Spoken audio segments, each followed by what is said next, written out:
भक्ति चैनल में आप सब लोगों का स्वागत है। कैसे हैं आप? आपको एक छोटा सा दृष्टांत सुना रही हूँ। एक चित्रकार था, उसके मन में आया कि एक मैं सुंदर से मासूम से भोले भाले बच्चे का चित्र बनाऊं। तो वह थोड़ी उसने कोशिश की, उसको बच्चा मिल गया। उसने बच्चे से पूछा, बेटा आपका चित्र बना लूं? तो बच्चे ने कहा, हाँ बना लीजिए, ठीक है। उसने वो बच्चे का चित्र बनाया और वह चित्र संभाल के चला गया। और वो चित्रकार इतना फेमस था कि इतने उसके अच्छे सजीव चित्र बनाता था, जब उसके बनाए हुए चित्र जैसे ऐसे लगता था अभी बोल पड़ेंगे। इतनी मांग थी उसके चित्रों की, वो बनाते बनाते थक जाता था और सब चित्र उसके बिक जाते थे। एक बहुत दिन हो गए उसके चित्र बनाते बनाते, उसका काम बहुत बढ़िया चल रहा था। एक दिन उसके दिमाग में आया कि एक डरावना आदमी का चित्र बनाओ जो विकराल लगे, जिसके बिखरे हुए बाल हों, जो जो उसने अपने दिमाग में रखा था ऐसा बनाऊंगा करके। वो ढूंढता रहा, नहीं मिला उसको बहुत दिन तक। एक दिन उसने सोचा जेल में जाता हूँ, अब जेल में देखता हूँ, क्या पता वहाँ मिलेगा कोई विकराल आदमी। और जेल में गया तो उसको मिल भी गया विकराल आदमी। अब उसने उससे पूछा कि आपकी फ़ोटो बना लूँ? तो उसने कहा, मेरी क्या फ़ोटो बनाओगे, मेरी तो शक्ल सूरत ही ऐसी है। उसने कहा, ऐसी तो मुझे ज़रूरत है, तभी तो आपके पास आया हूँ। तो उसने कहा, बना लीजिए फिर।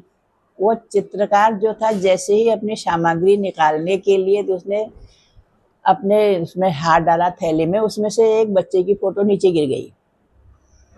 अब उस चित्रकार जो भयंकर था, जेल में था जो डरावना आदमी, उसके नज़र पड़ गई उस फोटो में, जो बच्चे की फ़ोटो नीचे गिरी थी। उसने देखी तो वह फ़ोटो उठाई, उसने अपने सीने से लगा के रोने लग गया। अब चित्रकार देख रहा है, उसने कहा, इसको क्या हो गया, ये बच्चे की फ़ोटो को सीने से लगा के क्यों रो रहा है? उससे पूछा रोने का कारण, तू ये बच्चे को जानता है, तूने देखा है ये बच्चा, क्यों रो रहे हो तुम? तो उसने कहा कि ये बच्चा और कोई नहीं, मैं ही हूँ भैया, मैं ही ये बच्चा हूँ। पहले मैं बचपन में ऐसा था, फिर मैं अपने ही विचारों के कारण, अपने ही व्यसनों के कारण मैंने सारे गलत काम करने शुरू कर दिए। कितने तो मैंने मर्डर कर दिए, कितनी बार मैं जेल चला गया, कितनी बार मैं छूट के आ गया, कितनी चोरियां कर ली। तो ये मेरे गंदे कामों की वजह से आज मैं जेल में हूँ। आज मैं ये विकराल रूप मेरा तब हो रहा है क्योंकि मैंने एक भी काम अच्छा नहीं किया। बुराई पर बुराई, बुराई पर बुराई करता रहा। तो उस चित्रकार ने पूछा, अब भैया अब तो संभल जाओ, अब तो आपको पता चल गया कि कितनी बार छूट गए जेल से, कितनी बार फिर जेल में बंद हो गए रह रहे हो, कब तक करोगे? ये मनुष्य का जीवन जेल में रहने के लिए थोड़ी मिला है, ये तो भगवान से एक होने के लिए मिला है। भगवान से क्षमा याचना करो कि आज मुझे इस जेल से बरी कर दो, बाहर निकाल दो, अब आगे का जीवन तुम्हारे लिए। आगे मैं और कोई काम नहीं करूँगा, बस एक आपका नाम लूँगा, मेरी आपकी मुक्ति हो जाएगी। मैं आपको बता रहा हूँ, चित्रकार ने कहा उस जेल में जो विकराल आदमी था उससे। कह के वो आ गया चित्रकार। अब उसने चित्र बनाए, रोज का काम था उसका, चित्र बनाता, वो चित्र अच्छे अच्छे होते थे, बिक जाते थे, फिर बनाता था। एक दिन क्या हुआ कि उसको सपनों में यमराज दिखे। यमराज ने कहा, बेटा अब तेरा बहुत काम हो गया है, तेरा समय पूरा हो गया है, कल मैं तुझे लेने आ रहा हूँ। आँख खुली, उसको वो डर गया। उसने कहा, क्या मेरा लास्ट समय आ गया है? यमराज मेरे पास बुलाने के लिए आए हैं, अब तो जाना ही पड़ेगा। वह नींद खुली तो उसने अपने सारी सामग्री निकाल के कि 7, 8, 9 जितने बना सकता था उतने चित्र बना लिए अपने, बिल्कुल एक जैसे। और अपने ही कमरे में जगह जगह उसको टैटू की तरह खड़ा कर दिया चारों तरफ उन चित्रों को।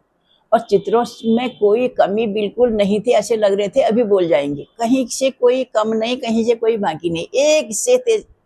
7 चित्र बनाए थे, सब एक से थे। अब दूसरे दिन यमराज ने अपने दूतों को भेजा कि ये शक्ल है। उसने यमराज ने उस आदमी की, चित्रकार की जो था, वो फोटो उसको दे दी अपने दूतों को। कहा, ये आदमी ऐसा है, जाके इसको, इसके प्राण ले लेना, इसके प्राणों को ले आना। अब वहाँ से यमराज के दूत आए और उसके घर में जब यमराज ने पता बताया था, गए उस घर के अंदर घुसे तो देखा उन्होंने एक नहीं, यहाँ तो 7 आदमी खड़े हैं, एक जैसे बिल्कुल, जो उनके हाथ में फोटो थी बिल्कुल डिट्टो वही थे। अब उनको समझ ही नहीं आया किस आदमी को उठाऊं, ये 7 एक से हैं और किसकी मौत अगर हम प्राण ले लेते हैं तो अगर हमने गलत कार्य कर दिया कोई तो हम तो बड़ा अनर्थ हो जाएगा। वो फिर गए यमराज के पास।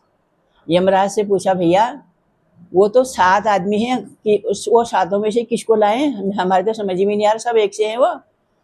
तो यमराज ने कहा, मनुष्य की जो है ना वो एक बहुत ही गलत आदत, गंदी आदत होती है, वो अपनी तारीफ सुनना चाहता है। जरा सा उसकी अगर कोई बुराई कर दो तो वो चिढ़ जाता है। तो इसलिए तुम जाओ और वहां जाके कहना, ये चित्रकार के लिए बहुत बहुत धन्यवाद है, कितने अच्छे इसने चित्र बनाए हैं, और ऐसा मन कर रहा है कि सब के सब अभी बोल पड़ते हैं। लेकिन एक गलती रह गई, छोटी सी गलती, अगर ये गलती न होती तो ये तो बिल्कुल सजीव लगते। एक गलती कहा, छोटी सी गलती कहने में वो चित्र के अंदर से जो असली चित्रकार था वो बाहर आ गया। उन्होंने कहा, कौन सी गलती, कौन सी गलती, मैंने तो कोई गलती नहीं की है। यमराज के दूतों ने पकड़ा, उन्होंने कहा, यही गलती जो आप बोल पड़े। उन्होंने पकड़ा, उसको ले गए यमराज के पास। तो ये इसका सार ये है कि हमको ये मनुष्य योनि अब मिली है अपनी मुक्ति के लिए, फिर 84 लाख में भटकने के लिए नहीं मिली है।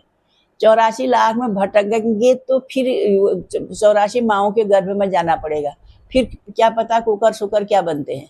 तो इसलिए आज ही मुक्त हो जाना है, आज ही अपनी इच्छाओं को खत्म कर देना है, आज ही अपने को ये सोचना है कि मैं मुक्त हूँ, मैं तो आज ही मर गई, कल शरीर का जब तक भोग होगा, जितनी सांस होंगी शरीर तो सांस लेगा, लेकिन मैं तो आज ही मर गई, तो मरने का डर ही नहीं रहेगा।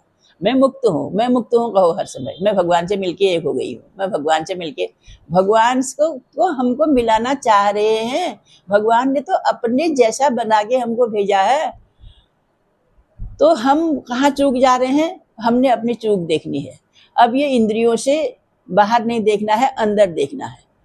बाहर मुखी सदा दुखी, अंतर्मुखी सदा सुखी कहा। अंदर क्या देखना है कि मेरा परमात्मा बैठा है, वो मेरे को जिस अपने इशारे से जहाँ चलाता है वहां मैंने घूमना है। जैसे वो देता है, जैसे वो खिलाता है, जैसे वो रहता है, वैसे हमने रहना है, कहीं शिकायत नहीं करनी है। हम जैसे एक माँ के गोद में बच्चा बैठा रहता है, वो निश्चिंत रहता है क्योंकि माँ सब संभाल कर रही है उसकी। परमात्मा ने हमको अपने गोद में बैठा रखा, हम क्यों निश्चिंत हो रहे। परमात्मा कह रहा सारा कुछ मैं अपने आप करता हूँ, सिर्फ तो अपनी मैं को मुझे दे दे, समर्पण कर दे, बस। करने कराने वाला तो वही है। अगर अच्छा लगे तो सब्सक्राइब कीजिए, लाइक कीजिए और शेयर कीजिए। आपको पुनः प्रणाम। कल की वीडियो में फिर मिलते हैं। हरि ओम।